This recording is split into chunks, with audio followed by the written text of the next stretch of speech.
Dalam sidang ketiga dugaan suap dan gratifikasi proyek infrastruktur di Sulawesi Selatan, jaksa penuntut umum menghadirkan 5 orang saksi.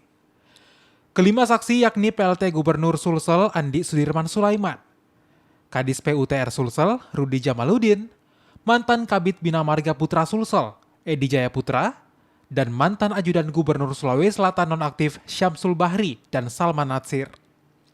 Sementara terdakwa Agung Sucipto hadir secara daring melalui Zoom di Lapas Kelas 1 Makassar. Dalam pemeriksaan saksi, PLT Gubernur Sulawesi Selatan Andi Sudirman Sulaiman menyatakan tidak mengenal terdakwa dan proyek pengerjaan Jalan Palampang Munte Bontolempangan di Kabupaten Sinjai. Dirinya hanya fokus pada skala capaian target visi misi di program prioritas. Menjelaskan saja tentang pihak-pihak kemarin Jakarta kan, ya di KPK, terus ditanya-tanya tentang itu aja. Terkait apa itu, Pak? Terkait lebih kepada, saya kan kapasitas sebagai wakil gubernur kemarin, ditanya-tanya tentang internal gitu. Ya, Pak. Terkait pemerintahan gubernur, fakta-fakta persidangan apa Pak yang perlu tadi? Oh, ditanya langsung kalau yang itu Pak.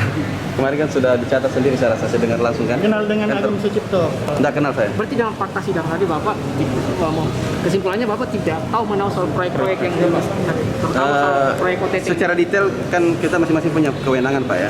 Jadi kalau saya kan skalanya lebih kepada capaian target visi misi, lebih kepada serapan anggaran, berapa alokasi anggaran untuk infrastruktur secara total, tidak pada detail-detail ya. Jadi ya saya rasa itu sudah clear ya.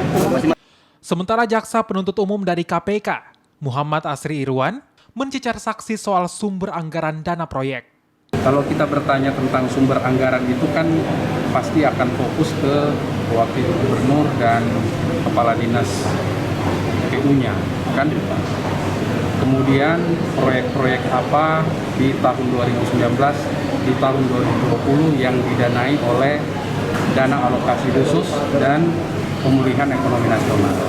Jadi itu yang kemudian kita tanyakan ke saksi-saksi Pak